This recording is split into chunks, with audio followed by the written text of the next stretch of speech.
आज अतिशय आनंदाची गोष्ट आहे की लाडकी बहीण योजनेचा दुसरा टप्पा आपल्या नागपूरमध्ये 50 लाख खात्यांमध्ये पैसा डिपॉझिट करून आपण सुरू केलेला आहे।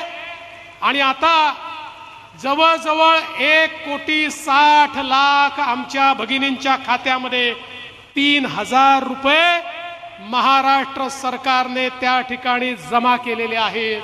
जोपर्यंत आमच्या महिलांना समाजाच्या आणि अर्थव्यवस्थेच्या मुख्य धारेमध्ये आपण आणणार नाही तोपर्यंत भारत विकसित होऊ शकत नाही।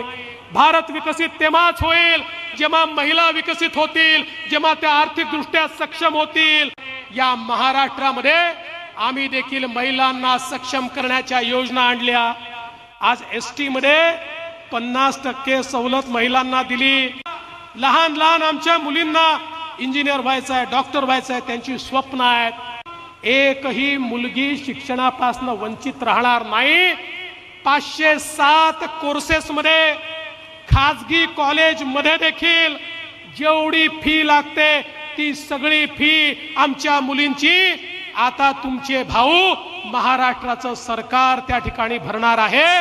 आता मुलींच्या शिक्षणाची चिंता करू नका आणि कृपया मुलींना सांगू नका तुझी फी भरायला पैसे नाही। मुलींना शिकवा, मुली शिकतील तरच खऱ्या अर्थानं आज या ठिकाणी एक मोठं परिवर्तन आपण करू शकू।